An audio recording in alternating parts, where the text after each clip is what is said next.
Os Revolucionários.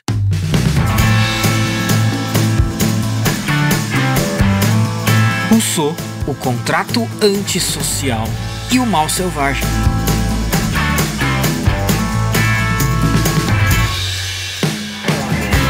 Eu sou André Assi Barreto e seja bem-vindo ao podcast Oliver Talk, o seu podcast que descomplica a cultura.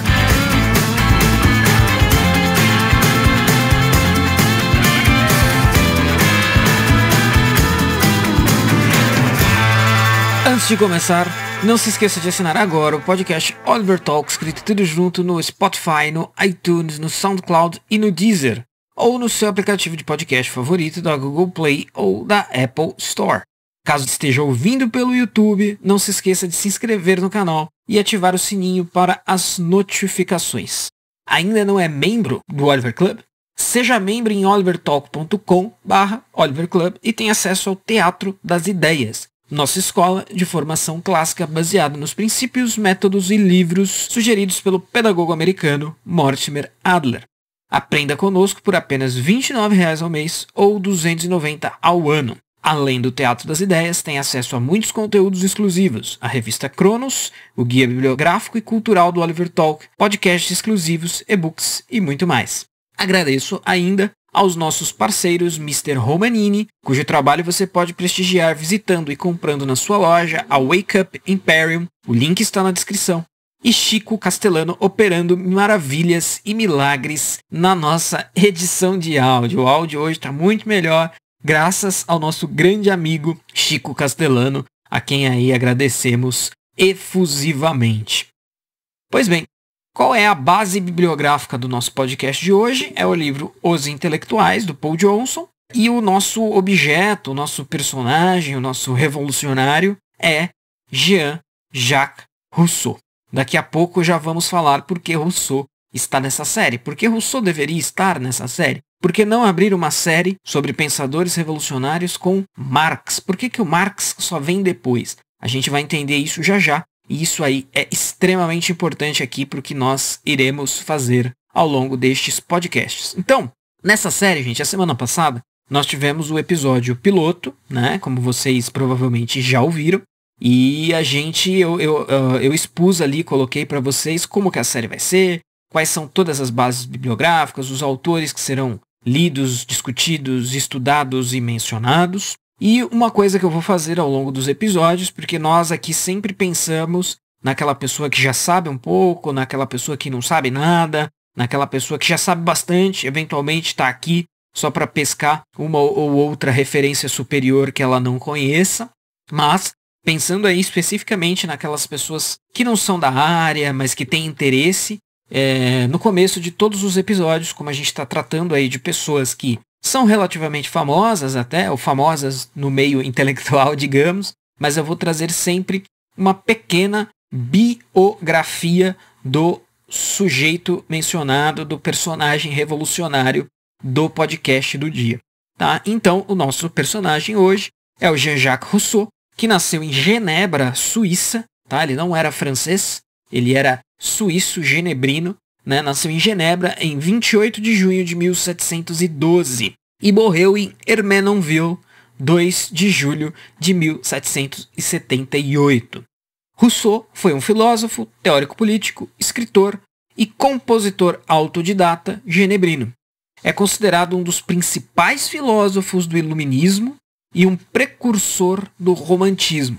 A gente não vai aqui se aprofundar nesse aspecto, mas do romantismo russoniano, mas de certa forma, por tabela, a gente vai entender por que Rousseau é considerado um precursor do romantismo, considerando aí as ideias de Rousseau que exporemos aqui ao longo deste podcast. Sua filosofia política de fato influenciou o iluminismo por toda a Europa, assim como também aspectos da Revolução Francesa e o desenvolvimento moderno da economia, da política e do pensamento educacional. Um pequeno parênteses aqui, ainda no campo biográfico, conta-se uma história, uma anedota, que até eu confesso que nunca fui checar se tem veracidade factual isso daí, mas dizem, né, que o Kant, quem já ouve aqui e acompanha o meu trabalho sabe que eu sou um estudioso de Kant, sou aí um especialista em Kant. E existem, na verdade, duas anedotas que eu quero mencionar aqui sobre o Kant. Uma delas é que o Kant, lá na pequena cidadezinha de Königsberg, antiga Prússia, saía diariamente para fazer um passeio todos os dias, salvo engano, às 5 da tarde, né? Então, o aspecto aí, o famoso Kant metódico, né, sistemático, alemão ali, típico, uma das representações máximas disso seria esse passeio diário do Kant, onde as senhoras de Königsberg acertavam seus relógios com base na hora que o Kant saía para o seu passeio diário. Se ele saiu, é porque era 5 da tarde. Dizem, uma outra anedota em cima dessa, que contam a respeito do Kant, é que ele teria se atrasado no seu passeio. Uma das raras vezes, ou na única vez que ele se atrasou, foi quando ele recebeu o contrato social do Rousseau, né? Ele ficou tão afetado, tão encantado pelo livro, que ele teria se atrasado pelo seu passeio. E dizem também que o Kant, né, na sua escrivaninha, na sua mesa de trabalho, tinha uma foto, um retrato do Rousseau. Então, supostamente, aí, se a gente está pensando em influência russoniana no iluminismo, e o Kant sendo também aí um ícone, né, um representante mor do iluminismo, a gente vê que faz um certo sentido. O Rousseau foi profundamente aí importante para o Kant, um outro iluminista aí de um gabarito igual ou até superior ao do próprio Rousseau. Para Rousseau, então, né, as instituições educativas tradicionais corrompem o homem e tiram-lhe a liberdade. Para a criação de um novo homem e de uma nova sociedade, seria preciso educar a criança de acordo com a natureza, desenvolvendo progressivamente seus sentidos e a razão, com vistas à liberdade e à capacidade de julgar. Então essa foi aí a nossa introdução biográfica a Rousseau. E ainda antes de se debruçar exatamente sobre o Rousseau, eu queria fazer um comentário um pouco mais extenso sobre o livro Os Intelectuais, do Paul Johnson. Esse comentário ele vai ser feito especificamente neste podcast. Outros podcasts em que eu use o livro Os Intelectuais como base, eu não irei repetir esse comentário, evidentemente. Eu só vou fazer esse comentário novamente quando eu mudar de obra, quando eu usar as duas outras obras do Roger Scruton como base. Eu também vou falar um pouquinho mais a fundo sobre a base bibliográfica, mas eu acho que isso é importante. Por quê? Porque a série Os Revolucionários não irá abordar todos os pensadores desses livros. Então, qualquer um desses livros que vocês, meus ouvintes, vierem a adquirir, vocês vão encontrar outros pensadores que não serão abordados aqui. E por aquela razão que eu sempre digo para vocês, o podcast não substitui a leitura. Tá? O podcast é um motivador. O podcast ele tem informações que às vezes não constam ali. E o podcast tem também elementos, óbvio, da leitura, por isso que é uma base bibliográfica que se serve do livro citado. Porém, é bom sempre contextualizar e incentivar, é claro, que todos busquem a leitura. Então, o Paul Johnson, né, autor dos livros, do livro Os Intelectuais, publicava artigos em jornais brasileiros e foi conhecido bastante como jornalista, historiador e escritor britânico. Nascido em 1928, de origem católica, estudou em escola de jesuítas e depois em Oxford, antes de iniciar sua carreira na Europa continental, onde viveu alguns anos antes de retornar a Londres e atuar em diversos jornais ao longo de sua carreira. Seu livro Os Intelectuais foi muito apreciado e recebeu uma tradução brasileira que se encontra esgotada, conforme eu já comentei no podcast anterior. A razão para escrevê-lo está vinculada à sua biografia. Adepto do socialismo moderado, Johnson iniciou sua carreira na esquerda trabalhista britânica. Mudou de posição mais tarde, quando se convenceu do mal causado pelo sindicalismo na estagnação da economia britânica dos anos 70. A partir de então, tornou-se um aliado de Margaret Thatcher, servindo em seu governo, e sua popularidade lhe garantiu sucesso editorial nos cerca de 40 livros que escreveu em sua carreira, alguns traduzidos para o português, entre eles uma biografia de Churchill, que aprecio bastante. Então tem uma biografia bem modesta, no sentido de tamanho, do Churchill, escrita pelo Paul Johnson, mas que eu acho muito, muito boa, e fica também a recomendação. Os Intelectuais trata de um conjunto de biografias com cerca de 20 a 30 páginas cada, de escritores relevantes no mundo das ideias dos últimos 300 anos. Inicia com Rousseau, depois Shelley, Marx, Ibsen, Tolstói, Hemingway, Brecht, Russell, Sartre, Edmund Wilson e os menos conhecidos Victor Gollancz e Lillian Hellman, e diversos outros escritores citados no último capítulo, como James Baldwin. Pode-se descrever o método de Johnson como uma investigação por meio da mente do escritor, suas relações familiares, afetivas e sexuais como determinantes de sua obra relativamente ao momento histórico de sua vida, característico do método psicanalítico. A partir do entendimento da infância, das relações com os pais e da formação escolar na adolescência, Johnson obtém os determinantes da personalidade que definiram o escritor e sua época. Sua descoberta mais impressionante está na similaridade do temperamento entre Rousseau, Shelley, Marx, Tolstói e outros. Então lembram que eu disse no episódio anterior que esta série e os livros citados, eles são mais do que meramente colchas de retalhos com informações sobre os autores citados. Existe uma linha, né, um fio condutor, uma costura entre todos esses personagens. Algo neles se assemelha, algo neles se parece, algo neles faz com que eles sejam uma espécie de irmandade intelectual revolucionária, e vale a pena a gente entender o que é isso, como isso se apresenta, o que eles têm em comum, além, evidentemente, das ideias revolucionárias que eles propuseram. Em todos eles, os traços comuns identificam o mesmo tipo de consciência atormentada. Mas sua investigação não se reduz a isso. Johnson também analisa a veracidade dos dados propostos pelo escritor em sua obra, com documentos e estatísticas de seu tempo, revelando a verdadeira natureza das propostas e objetivos perseguidos pelo autor em sua vida. Obra e vida são, portanto, duas coisas separadas e opostas. Uma dialógica, como dizem os críticos literários. Perseguindo este princípio dialógico, Johnson acabou nos revelando as contradições, o sentimento de culpa, o comportamento antissocial e inescrupuloso desses autores com relação à imagem que produziam de si mesmos. Então vejam, gente, isso tem tudo a ver com os alertas que eu fiz no episódio piloto, no episódio anterior. A gente não está fazendo aqui, nem eu, nem os autores citados, não se trata de um ataque ad hominem e não se trata de dizer que porque eles eram figuras muitas vezes deploráveis, desprezíveis, que as suas ideias estavam erradas por isso. As ideias deles estavam erradas, mas por outras razões. O que se faz aqui é juntar todos, né, como eu disse, estabelecer um fio condutor entre eles, baseados aí em personalidade, aspectos biográficos, relações pessoais, etc., que revelam que, além de tudo, essas pessoas elas não praticavam o que muitas vezes a teoria delas previa, e as suas ideias estavam erradas na teoria também.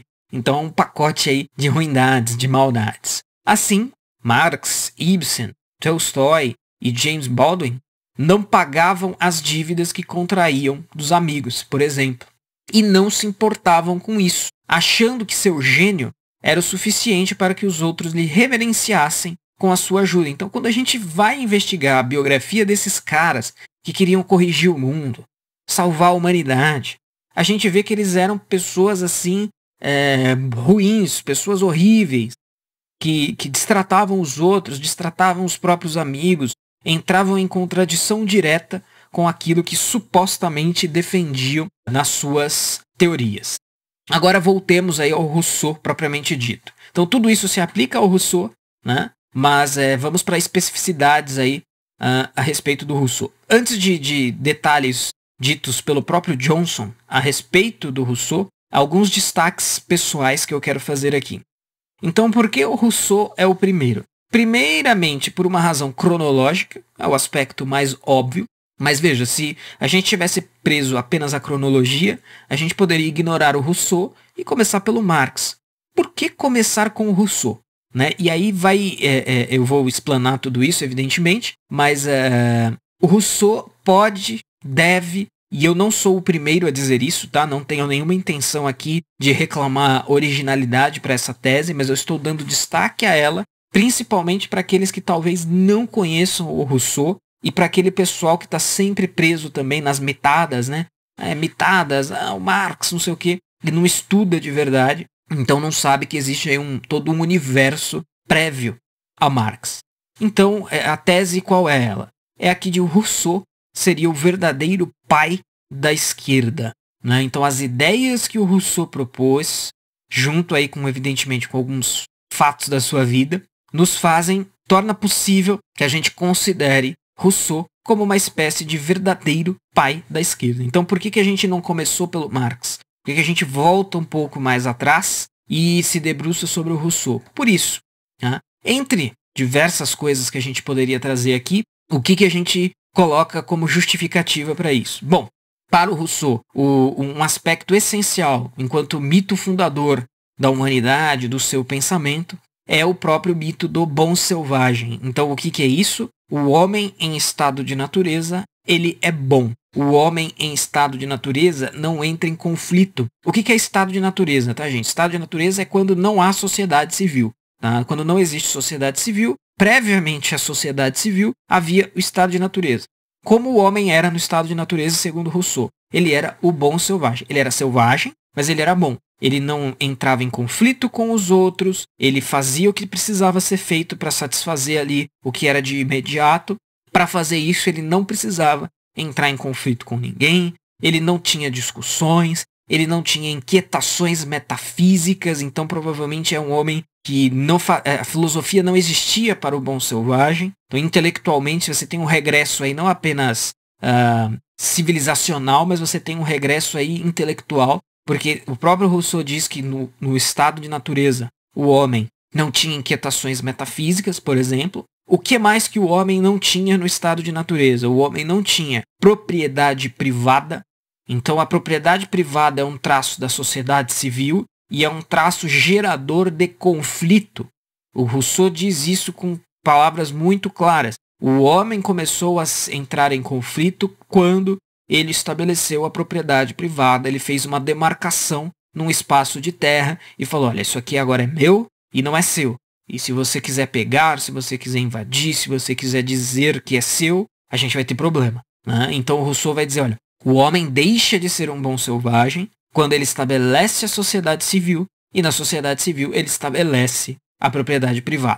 Tá? Então a propriedade privada é a fonte do conflito na sociedade civil. Então a gente tem dois elementos aí. Uma rejeição à propriedade privada, que vai ser uma característica aí, essencial no pensamento revolucionário ao longo dos tempos. Nós temos a crença nessa ideia do bom selvagem. E olha só, gente, olha como isso é atual, né? Toda vez que a gente vê lá o esquerdista bandidólatra dizendo que o bandido é uma vítima da sociedade, no fundo, ele é bom. No fundo, ele não queria praticar roubo, assalto, furto, homicídio, sequestro. O que acontece é que a sociedade o leva a praticar esses atos, né? E quando a gente vai a fundo nessas explicações malucas, muitas vezes a propriedade privada é que está de fundo, né? Porque o coitadinho ali que comete o roubo, o furto, ele vê alguém com o celular, aí ele tem vontade de ter, mas ele não tem condição de ter, então ele se corrompe pela propriedade privada e vai lá e pratica o roubo, e isso gera o conflito, porque você vai ter o Estado que vai ter que dar conta disso, etc, etc. Então, assim, a esquerda ainda é muito russoniana, mesmo quando ela não sabe disso, né?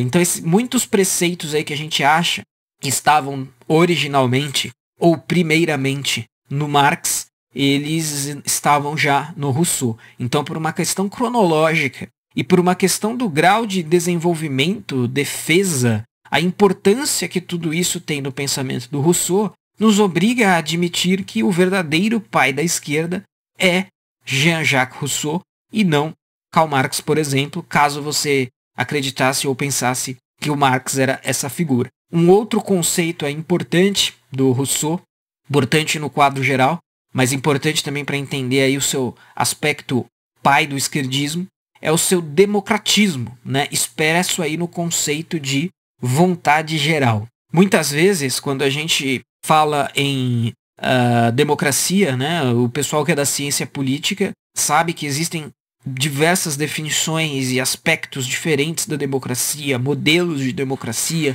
modelo antigo, modelo moderno, enfim, existe uma discussão gigantesca sobre a democracia dentro da ciência política, mas normalmente a concepção que as pessoas têm de democracia é o de vontade da maioria. O que 50% mais um está decidido, e democracia é isso, democracia seria isso. Na verdade, como eu disse, as discussões sobre democracia elas são muito amplas e elas vão muito além desse aspecto. Então, democracia não é apenas isso, não é exatamente isso, mas essa concepção que tenha alguma coisa a ver com democracia, ela encontra um eco fortíssimo em Rousseau com o seu conceito de vontade geral. Olha, a vontade geral deve ser o preceito para se seguir na sociedade civil.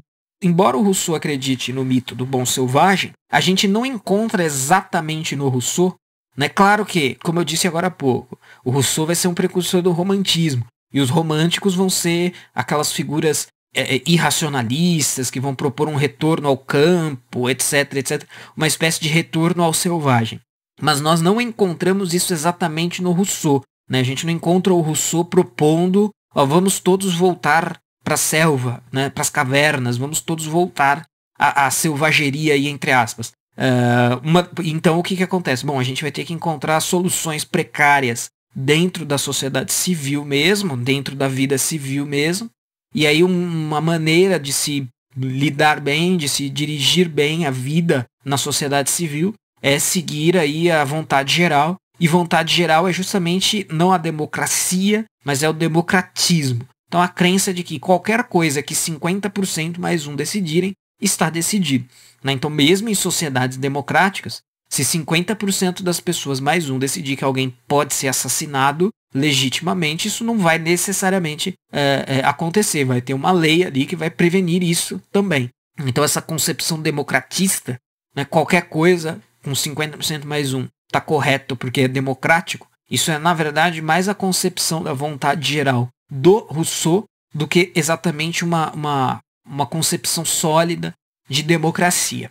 Então, mas vamos ao que de essencial aqui, pensar algumas coisas importantes ditas pelo Paul Johnson, biografando aí o Rousseau, e que nos interessam aqui para reforçar todas as teses citadas e aí algumas contradições entre o Rousseau pensador e o Rousseau pessoa. Então, o que o Johnson, né, o que Paul Johnson faz? Ele faz uma dissecação do caráter e das posições de Rousseau.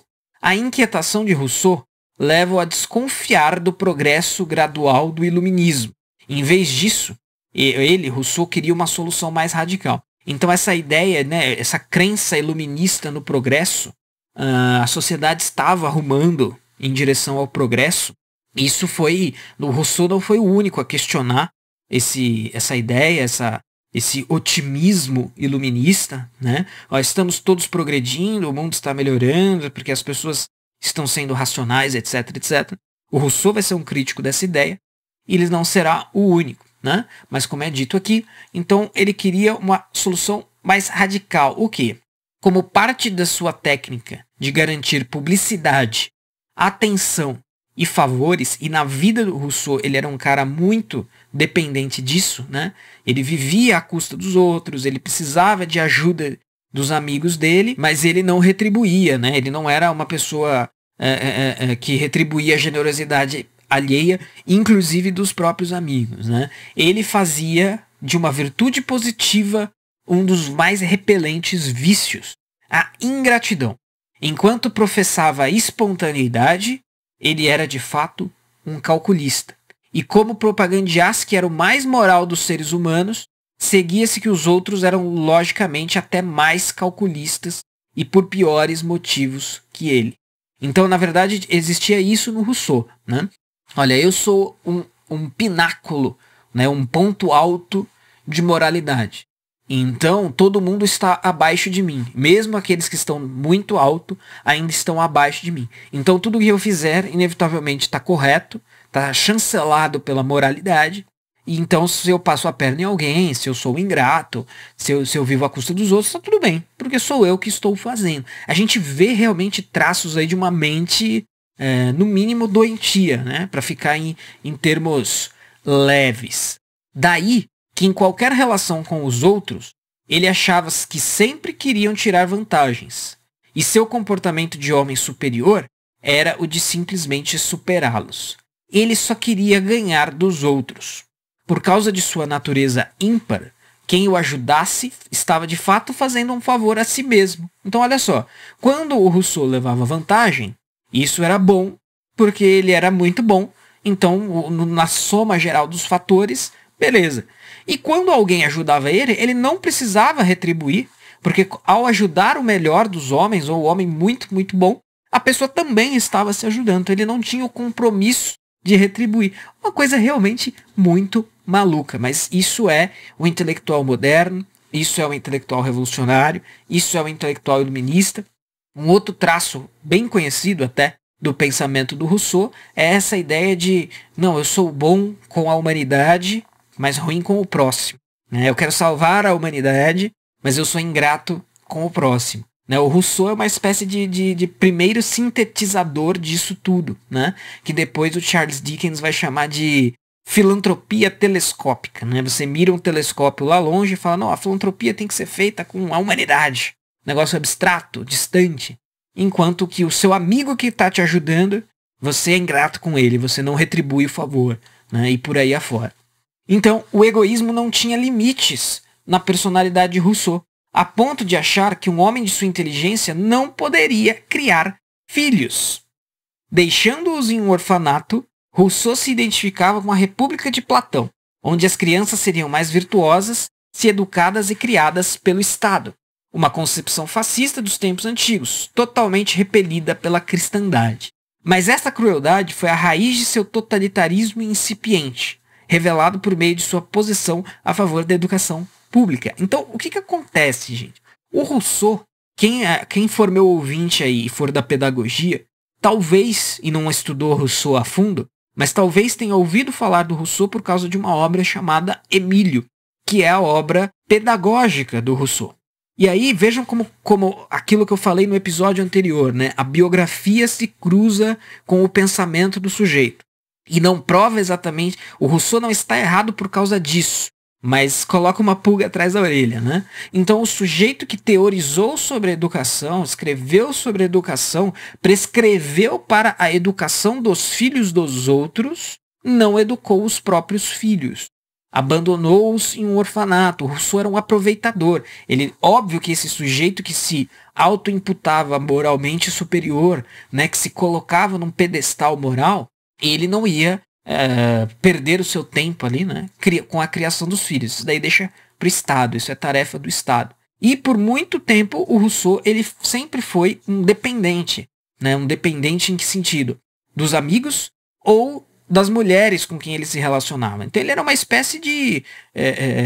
como é que eu posso dizer em termos... Ele procurava por sugar mommies, O Rousseau também pode ser considerado aí o precursor do estilo sugar, Para quem não sabe, é aquela coisa, a mocinha novinha recebe dinheiro do cara mais velho e compra roupas, presentes, etc. O Rousseau fazia isso com as mulheres. Então ele vivia uma vida mundana, com o dinheiro que ele recebia das senhoras, das mulheres com quem ele se relacionava, e ele não criava os próprios filhos. E esse era o cara que escrevia sobre educação, era esse o cara que queria decidir o que era melhor para o destino pedagógico dos filhos de todo mundo, das crianças da humanidade.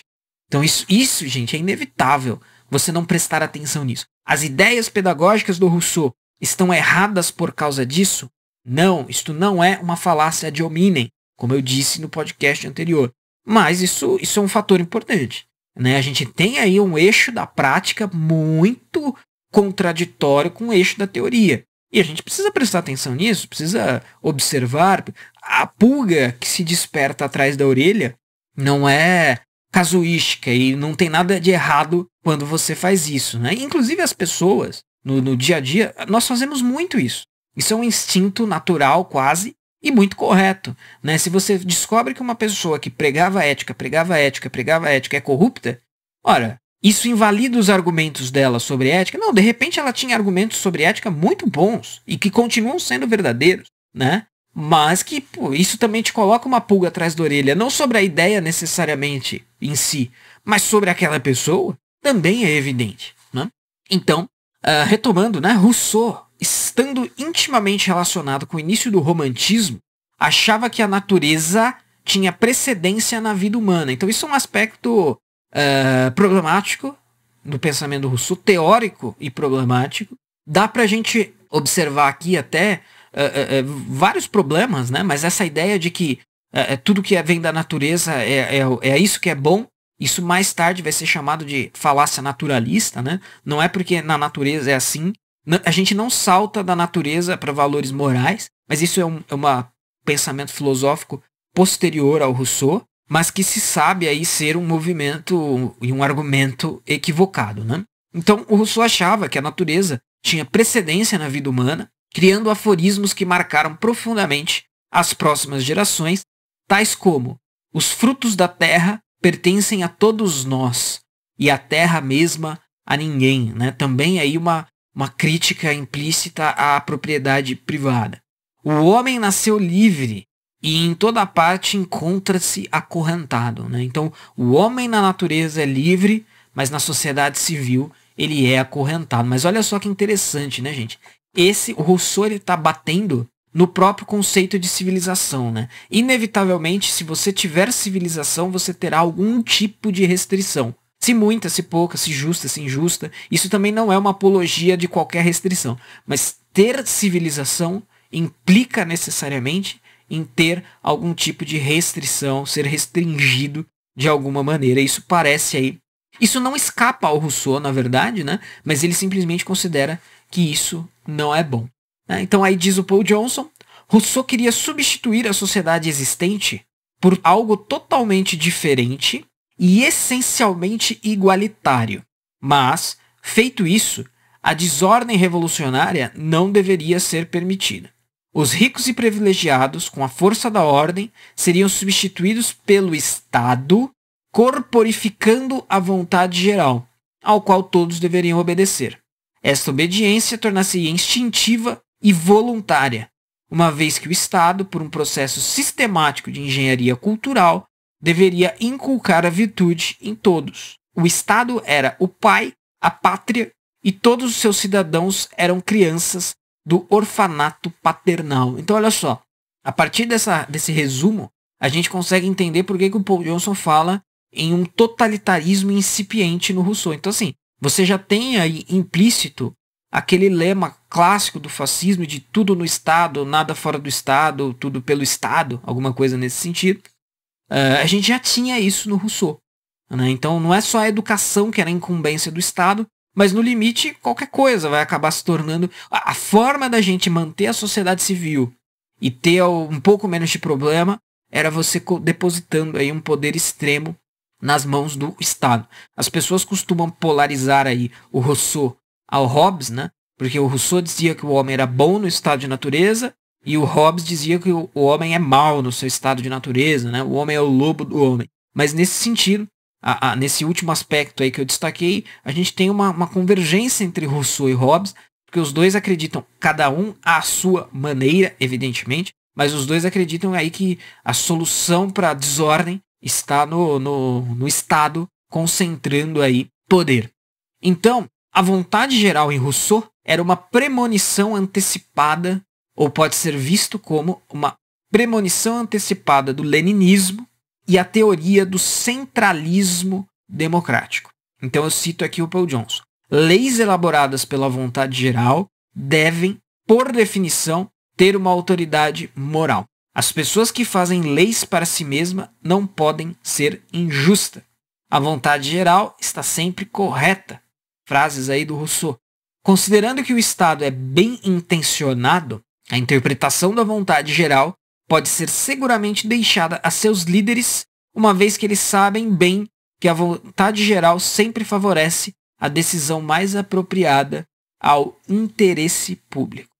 Johnson percebeu que as ideias germinativas da vontade geral em Rousseau seriam mais tarde substituídas pela ditadura do proletariado ou por neologismos criados pelos movimentos revolucionários. E conclui, o Estado de Rousseau, né, o Estado de Rousseau e o Estado em Rousseau não é só autoritário, ele é também totalitário, uma vez que ele ordena todos os aspectos da atividade humana incluindo o pensamento sobre o contrato social, que é uma outra obra do Rousseau, e um conceito também, o indivíduo deveria alienar-se com todos os seus direitos ao conjunto da comunidade. Então vejam, nós conseguimos aí a estatolatria fascista, o autoritarismo estatal, a rendição do indivíduo à comunidade, o democratismo.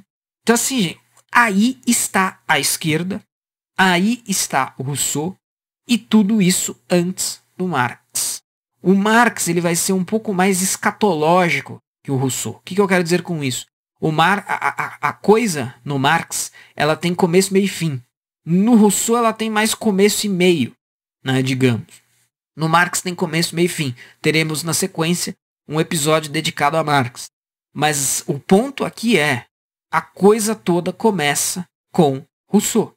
Então é essencial, se a gente quer entender pessoas revolucionárias, pensadores revolucionários, movimentos revolucionários, a gente precisa voltar para o Rousseau. Não vou nem dizer que a gente não precisamos de nada antes do Rousseau. Não é isso, porque na verdade precisamos. Mas o ponto é que o Rousseau é essencial. E para surpresa ou não aí de alguns, o Rousseau pode ser considerado o pai da esquerda. E a importância dele aí para o pensamento esquerdista revolucionário é muito grande. Então essa doutrina estatólatra, rousseauista, roussoniana, antecipa Mussolini em 150 anos.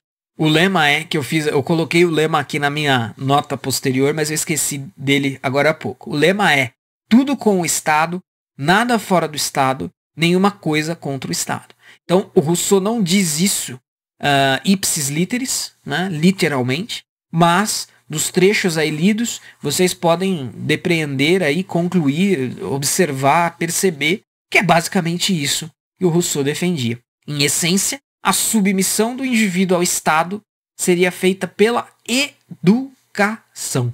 Isso é outro aspecto aí importante. O indivíduo seria a criança e o Estado o pai. Né? Aquela clássica ideia do Estado babá. Né? Em Rousseau, literalmente o Estado deveria ser a babá, enquanto eu vadio com as senhoras aí francesas, da alta sociedade francesa, o Estado que crie os meus filhos. Essa era a ideia do Rousseau. A aceitação das ideias de Rousseau provinha do fato de que ele se propagandeasse o homem mais virtuoso de seu século. Aí ele estava, de certa forma, antecipando Lula, né? O Lula, a alma mais honesta desse país. Rousseau, o homem mais virtuoso do seu século. Assim ele se dizia, se considerava e se vendia. Ele não seria importante se sua fama não caísse como uma luva num acontecimento histórico mais importante após a sua morte, a Revolução Francesa, que em busca de inspiração tornou Rousseau seu herói e guia, o patrono do radicalismo do estado de terror. Então mais um argumento aí para a gente prestar muita atenção no Rousseau. A Revolução Francesa é um fato histórico imprescindível na história do Ocidente. Né? Muita coisa começou a dar errado a partir da Revolução Francesa. E o Rousseau pode ser considerado um dos precursores aí, um dos fundadores do pensamento por trás do terror jacobino da Revolução Francesa. Tá? E assim, vejam, gente, eu não sei se isso é uma impressão minha, mas a impressão que eu tenho é que muita gente não sabe disso. Tá? E não apenas na direita mitadora da rede social, porque eu acho que isso é meio óbvio, mas mesmo entre os mais refinados, não é todo mundo que vai tão a fundo, percebe que o problema começa, pelo menos no sentido de ser teorizado muito sistematicamente, com Rousseau. E aí, por fim, né, o que Johnson nos mostra por meio de sua pesquisa, com diversos escritores que estudaram a vida e personalidade de Rousseau, né? Então, o que em suma, em conclusão, o que isso tudo mostra? Um resumo. Diderot, e Diderot, embora não seja estudado nem por Johnson, nem pelo Roger Scruton, o Diderot era outro cara, era o Denis Diderot, autor da enciclopédia, iluminista, assim, exemplar. Era outro cara. A gente poderia ter um episódio sobre o Diderot. É que o Diderot ele não vai ter uma influência aí no pensamento revolucionário Embora há quem diga, tem gente que puxa uma linha do Diderot para o Marx, etc., mas essa é uma outra discussão. Agora, o Diderot era um mentiroso. Diderot era um mentiroso, contumaz. Ele mentia para ilustrar os seus argumentos e as suas ideias. Então, em todos esses intelectuais modernos, os intelectuais, como diz o título da obra do Paul Jones, a gente encontra esse tipo de coisa. Não pode ser por acaso. Eles não estão errados por causa disso, eles estão errados por outras razões. Mas a picaretagem intelectual, voluntária, intencional, é um traço de todos esses caras e nada disso pode ser considerado absolutamente casuístico. Tá? Mas então o Diderot, o Denis Diderot, contemporâneo de Rousseau e com quem conviveu durante muito tempo, definia assim o Rousseau. Dizia que o Rousseau era um patife, vão como Satã, ingrato, cruel, hipócrita e cheio de malícia. E Voltaire, que também não era nenhuma flor que se cheirasse, e outro contemporâneo de Rousseau, dizia, definia o Rousseau como um monstro de vaidade e vileza. Este era Jean-Jacques Rousseau, e este foi aqui o episódio da série Os Revolucionários sobre Jean-Jacques Rousseau. Retornamos semana que vem com ele, finalmente ele, Carlos Marx. Karl Marx será o nosso próximo objeto de estudo na semana que vem. Um forte abraço e até lá!